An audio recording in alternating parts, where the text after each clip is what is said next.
ہم اپنا آج کا سبق شروع کرتے ہیں۔ اعوذ باللہ من الشیطان الرجیم، بسم اللہ الرحمن الرحیم۔ وقالوا، اور لوگوں نے کہا، وقالوا، اور لوگوں نے کہا، اتخذ، بنا لی ہے، اتخذ، بنا لی ہے، اللہ، اللہ نے، ولدا، اولاد۔ وقالوا اتخذ اللہ ولدا، اور لوگوں نے کہا، لوگ کہتے ہیں کہ اللہ رب العزت نے اولاد بنا لی ہے۔ سبحانہ، اللہ کی ذات اس سے پاک ہے۔ سبحانہ، اللہ کی ذات اس سے پاک ہے۔ بلکہ لہو، اسی اللہ کا ہے، ما، جو کچھ، فی السماوات، آسمانوں میں ہے، والارض، اور زمینوں میں۔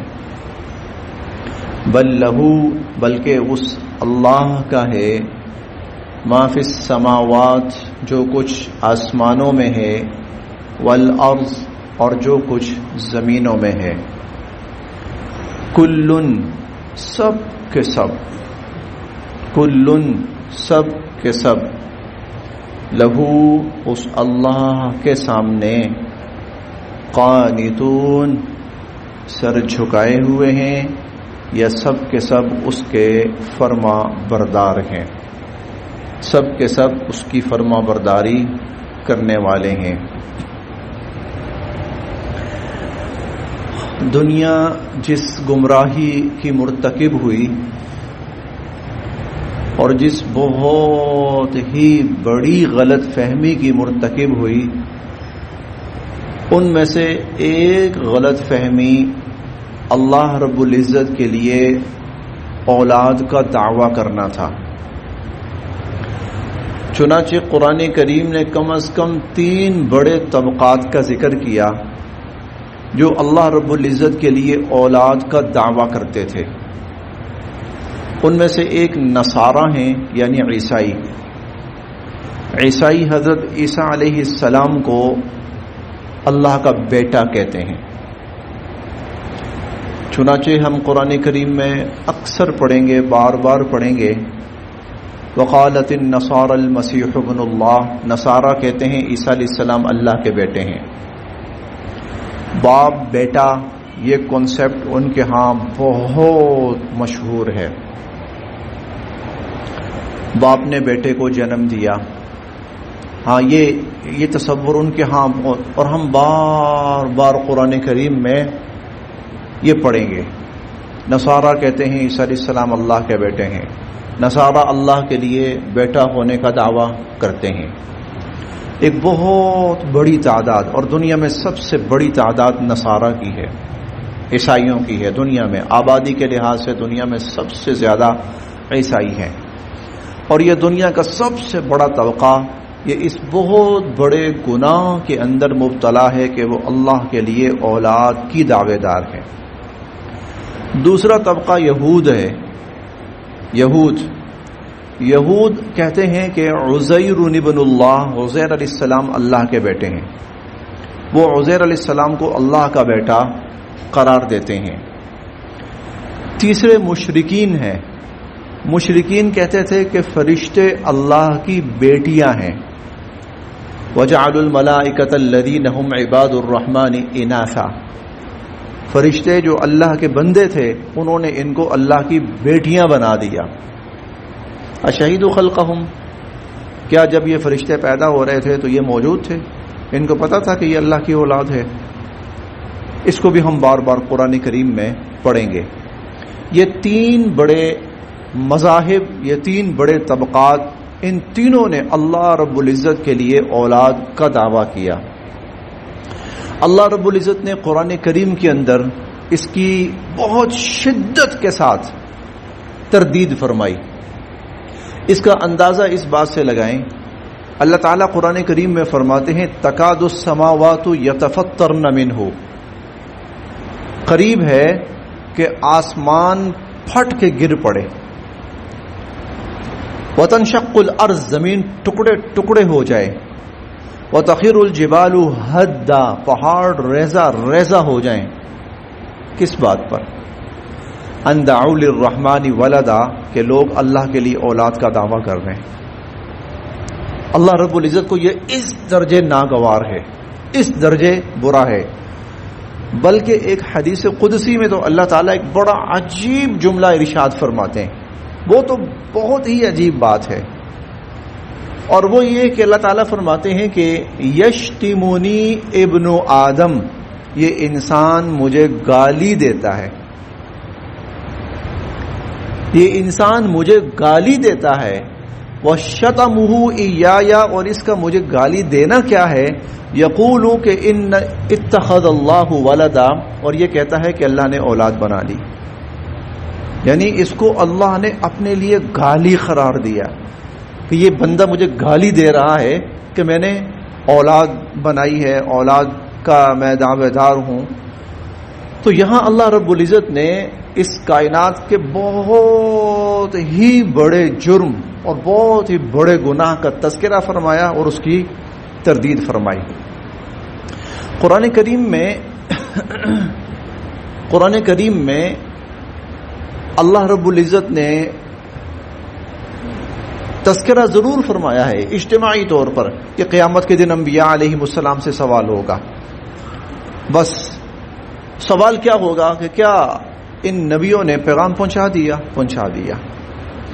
انفرادی طور پر کسی نبی کا ذکر نہیں آیا کہ اللہ تعالیٰ فلاں نبی سے قیامت کے دن یہ سوال کریں گے، لیکن ایک نبی ایسے ہیں جن سے سوال ہوگا اور انفرادی طور پر اس کا تذکرہ قرآن کریم میں آیا ہے، وہ حضرت عیسیٰ علیہ السلام ہیں. اللہ تعالیٰ قیامت کے دن ان سے فرمائیں گے اَأَنْتَ قُلْتَ لِلنَّاسِ اتَّخِذُونِي وَأُمِّيَ إِلَٰهَيْنِ مِن دُونِ اللَّهِ، کیا آپ نے لوگوں سے کہا تھا کہ اللہ کو چھوڑ کر مجھے اور میری ماں کو معبود بناؤ؟ کیونکہ ان کو اللہ کے ساتھ معبود بھی تصور کرتے ہیں نا اللہ تعالیٰ کے ساتھ. نصارہ کا جو ایک بڑا عجیب عقیدہ ہے تثلیث کا، اور تثلیث کا مطلب ہے کہ جو خدائی ہے، جو الوہیت ہے، وہ تین چیزوں سے یا تین ہستیوں سے مل کر مکمل ہوتی ہے، اور ان میں سے ایک ہستی کو بھی نکال دیں تو خدائی یا الوہیت وہ نامکمل رہتی ہے.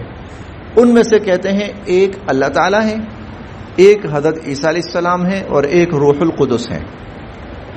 ان تینوں کا مجموعہ وہ خدائی ہے، اس کو تثلیث کہتے ہیں. اللہ تعالیٰ نے قرآن کریم میں فرمایا لا تقولوا ثلاثہ، خبردار جو یہ کہا کہ خدا تین ہے. انما اللہ الہ واحد، اللہ ایک ہے. انتہوا خیر لکم، باز آ جاؤ تمہارے حق میں بہت بہتر ہے. سبحانہ ان یکون لہ ولد، اللہ اس بات سے پاک ہے کہ اس کی کوئی اولاد ہو. تو یہ بہت بڑا الزام ہے اللہ رب العزت کی ذات پر، جو دنیا کے مختلف طبقات نے اللہ کی ذات پہ لگایا، اور اللہ تعالیٰ نے اس کی قرآن کریم میں بھرپور تردید فرمائی. وقالو، یہاں اسی کا تذکرہ ہے. وقالو، اور یہ لوگ کہتے ہیں، یعنی یہود بھی کہتے ہیں، نصارہ بھی کہتے ہیں، مشرکین بھی کہتے ہیں. کیا کہتے ہیں؟ کہ اتخذا، بنائی ہے، اللہ نے، ولدا، اولاد، اللہ نے اولاد بنائی ہے. سبحانہ، اللہ اس سے بالکل پاک ہے، اللہ اس سے بالکل پاک ہے. بلکہ لہو، اس کا ہے، ماں، جو کچھ فی السماوات، آسمانوں میں ہے، والارض، اور زمینوں میں ہے. آسمانوں زمینوں میں جو کچھ ہے اس کا اور اللہ کا تعلق کیا ہے؟ آسمانوں زمینوں میں پوری کائنات کہہ لیجئے، اس میں جو کچھ بھی ہے ان تمام چیزوں کا اور اللہ کا تعلق کیا آپس میں؟ خالق اور مخلوق. وہ خالق ہے، باقی ہر چیز مخلوق ہے، اس کی پیدا کی ہوئی ہے، اس نے پیدا کی ہے، اس نے بنائی ہے، بس۔ ہاں، بنا کر اس نے کسی چیز کو عزت دی ہے، کسی مخلوق کو عزت دی ہے، پھر مخلوق میں سے کچھ لوگوں کو بہت عزت دی، بے شک دی، لیکن اس سب کچھ کے باوجود وہ سب اس کی مخلوق ہیں، وہ سب اس کی فرما بردار ہے، وہ سب اس کی تابع دار ہے۔ بل لہو ما فی السماوات والارض، آسمان و زمینوں میں جو کچھ ہے اللہ وہ سب کا مالک ہے۔ کل لہو قانتون، اور سب کے سب اللہ کے فرما بردار ہیں، اس کا حکم ماننے والے ہیں، اس کے سامنے سر تسلیم خم کرنے والے ہیں۔ قنوت کہتے ہیں کہ کسی کی فرما برداری کے اندر اپنے آپ کو بالکل بچھا دینا، جھکا دینا اپنے آپ کو۔ بدیع، وہ پیدا کرنے والا ہے، السماوات، آسمانوں کا، والارض، اور زمینوں کا، وہ آسمانوں و زمینوں کا پیدا کرنے والا ہے۔ وَإِذَا، اور جب، قضا، وہ فیصلہ کر لیتا ہے، امرن، کسی کام کا، وَإِذَا قَضَى أَمْرًا، اور جب اللہ تعالیٰ کسی چیز کا فیصلہ فرما لیتے ہیں، فَإِنَّمَا، تو بے شک، یقول، کہتے ہیں، لہو، اس سے۔ جب اللہ تعالیٰ کسی امر کا فیصلہ فرما لیتے ہیں، کسی کام کا فیصلہ فرما لیتے ہیں، تو یقول لہو، اللہ اسے کہتے ہیں، کن، ہو جا، فیکون، پس وہ ہو جاتا ہے۔ اللہ تعالیٰ صرف اتنا کہتے ہیں، کن، ہو جا، فیکون، پس وہ ہو جاتا ہے۔ اولاد کیا ہے؟ اولاد کیوں ضروری ہے؟ اولاد اس کے لیے ضروری ہے جو محتاج ہوتا ہے۔ ضرورت ہے بھائی، انسان ہے، ضرورت ہے، جوانی میں ضرورت ہے، بڑھاپے میں ضرورت ہے، مرنے کے بعد نسل کو باقی رکھنے کے لیے اولاد ضرورت ہے۔ اللہ تو وہ ذات ہے، اسے تو کسی کی ضرورت نہیں ہے، اس نے تو کوئی کام کرنا ہوتا ہے نا، اور بہت بڑا کام، چھوٹا موٹا نہیں، بہت بڑا کام، وہ کہتا ہے کن ہو جا، فیکون، ہو جاتا ہے۔ کسی کا سہارا لینا وہ تو تمہاری ضرورتیں، وہ تمہاری مجبوریاں ہیں، اللہ کی ضرورتیں نہیں ہیں، اللہ کی مجبوریاں نہیں ہیں، اس کا تو صرف ایک کن کہنا ہوتا ہے، فیکون، وہ ہو جا۔ اللہ اس درجے قادر ذات ہیں کہ جب وہ کسی چیز کو کرنے کا ارادہ کرتے ہیں تو اللہ کو کوئی بہت بڑی میٹنگیں، مشورے، گیدرنگ، لیبر، مٹیریل جمع کرنے کی ضرورت نہیں ہے۔ ایک عجیب اللہ کا نظام ہے، اور وہ کیا ہے؟ اللہ نے کہنا ہے کن، ہو جا، فیکون، ہو جائے گا۔ اور یہ صرف اللہ رب العزت کی صفت ہے۔ باقی انسان نے جب بھی کام کرنا ہے اسے ضرورت ہے، لوگوں کی ضرورت ہے۔ اللہ تعالیٰ نے انبیاء علیہم السلام کو اس سے مستثنا نہیں رکھا۔ انبیاء علیہم السلام بھی کیا کرتے تھے؟ لوگ جمع کرتے تھے، لوگ ان کے ساتھ ملتے تھے، مل کر پھر کام کرتے تھے، مل جل کر انبیاء علیہم السلام بھی کام کرتے تھے۔ کہیں جانا ہے، جماعت جا رہی ہے، فوج جا رہی ہے، انبیاء علیہم السلام قیادت کر رہے ہیں، فوج ساتھ ہے، جماعت ساتھ ہے، کام کو لے کر جماعت چل رہی ہے نبیوں کے ساتھ، انبیاء علیہم السلام کے ساتھ، یعنی ان سے بڑی مثال کوئی نہیں اور۔ ان کو بھی ضرورت ہے۔ اگر انبیاء علیہم السلام اولاد کے متمنی ہیں تو ان کو بھی ضرورت ہے کہ بیوی ہو تو اولاد ہوگی، ان کو بھی ضرورت ہے، بیوی ہوگی تو اولاد ہوگی۔ صرف ایک مثال ہے عیسیٰ علیہ السلام کی، وہ اللہ نے قدرت کا اظہار فرمایا کہ کوئی یہ نہ سمجھے کہ مرد ہوگا تب ہی اولاد ہوگی اور مرد نہ ہو تو اولاد ہو ہی نہیں سکتی۔ اللہ قادر ہے، کسی مرد نے عورت کو چھوا بھی نہیں ہے اور اللہ اس سے اولاد پیدا کر کے دکھا رہا ہے۔ یہ صرف اپنی قدرت کی اظہار کے لیے، اور باقی کسی کو اولاد چاہیے تو بھائی نکاح کرے گا۔ اس لیے تمام نبیوں کی اولاد نکاح کے بعد ہوئی، نکاح ہوا اس کے بعد ان کی اولاد ہوئی۔ ضرورت ہے، انبیاء علیہ السلام کو بھی ضرورت ہے۔ انبیاء علیہ السلام اپنے لیے کھانا خریدتے تھے، پکاتے تھے، بناتے تھے، محنت کرتے تھے، جیسے بھی کرتے تھے. ضرورت ہے. یہ نہیں ہو سکتا کہ نبی بیٹھے ہوئے ہیں، نبی کہتے ہیں کھانا خود بخود سامنے موجود ہے، نبی کہتے ہیں فتح، پوری دنیا میں فتح ہو گئی. نہیں بھائی، انبیاء علیہ السلام بہت بڑے ہیں، لیکن انہیں بھی لوگوں کو اپنے ساتھ لے کے چلنا پڑے گا، لوگوں کے ساتھ مل کر کام کرنا پڑے گا. واحد اللہ کی ذات ہے، اس نے جب کام کرنا ہے کسی کی ضرورت نہیں اس کو، کسی کی ضرورت نہیں ہے. اس نے کیا کرنا ہے؟ اس نے اپنے صرف ارادے کا اظہار کرنا ہے کہ یہ کام ہونا چاہیے، اور کام ہو جائے گا. کائنات خود اس کام کو کرنے میں لگ جائے گی. فَإِنَّمَا يَقُولُ لَهُ كُن، اللہ کہتے ہیں کن، ہو جا، یعنی یہ اللہ کا ارادہ ہے، اس کا حکم ہے، ہو جائے یہ کام، فیکون، وہ ہو جاتا ہے. تو انسانوں کی ضرورت، اولادوں کی ضرورت یہ تم لوگوں کو ہے، اللہ کو نہیں ہے. اس لیے شرک اللہ کے ساتھ کسی صورت جائز نہیں ہے. شرک کا مطلب کیا ہے؟ اللہ کے ساتھ اور بھی شریک ہیں. اللہ کہتا ہے مجھے ضرورت ہی نہیں ہے، میں نے کیا کرنا شریک کر کے، مجھے کیا ضرورت ہے شریکوں کی، اپنے پاس رکھو تم. یہ تمہاری ضرورتیں ہیں، تمہاری مجبوریاں ہیں، لوگوں کا تعاون لینا ہے، لوگوں کی مدد لینی ہے، لوگوں سے مشورے لینے ہیں تم لوگوں نے. اللہ کو نہ مشوروں کی ضرورت ہے، نہ ارادوں کی ضرورت ہے، نہ لوگوں کی ضرورت ہے، نہ دنیاوی اسباب کی ضرورت ہے.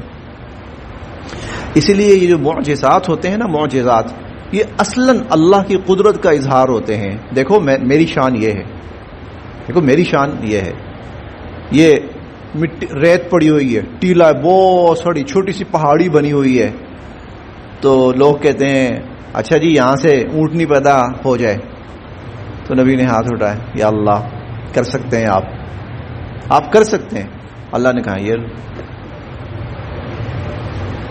یہ لو، یہ اللہ رب العزت کی قدرت کا اظہار ہوتا ہے. لیکن چونکہ نبی کے ہاتھ پہ ہوتا ہے، نبی کی نبوت اس سے ظاہر ہوتی ہے، لیکن اللہ کی قدرت کا اظہار، نبی کی نبوت اور اللہ کی قدرت، ان دونوں چیزوں کا معجزات کی صورت میں ظہور ہوتا ہے.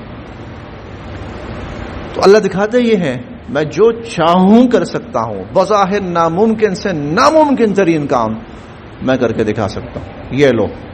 چنانچہ سلیمان علیہ السلام نے عجیب و غریب حکومت مانگی، کہا یہ لو. لا ينبغي لأحد من بعدی، میرے بعد کسی کو مل ہی نہ سکے، ماں یہ لو. یا اللہ ہوا پہ چاہیے کنٹرول، ہوا حکم مانے، کہا یہ لو، ہوا تمہارے حکم سے چلے گی. یا اللہ جنات میرے تابع ہو جائیں، کر لو آج سے جنات تیرے تابع، انسان، جنات، جانور، پرند چرند سب تابع، ہوا تابع، خشکی تری کی مخلوق تابع. کا یہ لو، لے لو کچھ عرصے کے لیے بس. پھر کیا ہوا؟ پھر موت، ختم، دنیا سے پردہ فرما گئے. تو اللہ کی ذات واحد ہے، کسی کی ضرورت نہیں اس کو. اس لیے اللہ کی ایک صفت ہے، صفاتی نام ہے الصمد، کسی کی ضرورت نہیں جس کو، اس کا کام کسی پر بھی ڈیپینڈ نہیں کرتا، اور سب کے کام اس پر ڈیپینڈ کرتے ہیں، اور وہ کسی کا محتاج نہیں ہے اور سب اس کے محتاج ہیں. اس لیے قرآن کریم میں ایک آیت بار بار آتی ہے، یا ایھا الناس انتم الفقراء الی اللہ، اے لوگو تم سب اللہ کے محتاج ہو. واللہ هو الغنی الحمید، اور اللہ تم میں سے کسی کا محتاج نہیں، وہ بے نیاز ہے. بدیع السماوات، ارے وہ تو پیدا کرنے والا ہے آسمانوں کو، والارض، اور زمینوں کو. اور یہ آسمان اور زمین وہ مخلوقات ہیں 1400 سال پہلے تو خیر ابھی دنیا سائنسی اعتبار سے اتنی تحقیق نہیں کر پائی تھی، لیکن آج تو دنیا اس لحاظ سے بہت آگے پہنچ چکی ہے، لیکن آسمان تک آج بھی نہیں پہنچی. جس آسمان تک محض دنیا پہنچ بھی نہیں سکی ہے اپنی کوشش سے.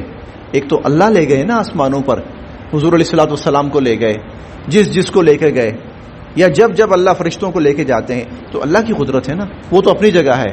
لیکن انسان اپنی کوشش سے آج تک اس کو دیکھ بھی نہیں پائے، اس کو ٹچ بھی نہیں کر پائے. جو اللہ نے اتنا بڑا جہان پیدا کر دیا نا، انسان اس کو ابھی دیکھ بھی نہیں پایا، اور وہ ہزارہ سال نہیں بلکہ شاید اربوں سال پہلے، شاید اس سے بھی زیادہ پہلے وہ پیدا کر کے بیٹھا ہوا ہے. بدیع السماوات والارض. اچھا، انسان صرف اس کو دیکھنے کے لیے تھک ہار کے مر گیا ہے، تھک ہار کے، یہ لفظ سمجھیے گا، تھک ہار کے انسان مر گیا ہے، بڑے بڑے انسان قبروں میں چلے گئے اور ان کی زندگیاں کھپ گئی ہیں، تو اللہ تعالیٰ فرماتے ہیں جب میں نے بنایا نا اتنا بڑا، اور ایک نہیں 7 آسمان بنائے، وما مسنا من لغوب، مجھے تھکاوٹ چھو کے بھی نہیں گزری، مجھے تھکاوٹ چھو کر بھی نہیں گزری، اور تم صرف اس تک پہنچنے، اس کو دیکھنے کے لیے اپنے سارا زور لگا چکے ہو۔ اب واللہ عالم کیا اس دنیا کے اندر انسان اس کو دیکھ پائے گا، آسمانوں تک پہنچ پائے گا؟ آنے والا وقت اللہ ہی جانتے ہیں، بظاہر تو مشکل ہی لگتا ہے۔ تو اللہ کی ذات بدیع السماوات والارض، وہ آسمانوں اور زمینوں کو پیدا کرنے والا ہے۔ وَإِذَا قَضَىٰ أَمْرًا، اور جب وہ کسی حکم کا ارادہ، کسی کام کا ارادہ کرتا ہے، فَإِنَّمَا يَقُولُ لَهُ كُن، تو وہ کہتا ہے ہو جا، فَيَكُون، وہ ہو جاتا ہے۔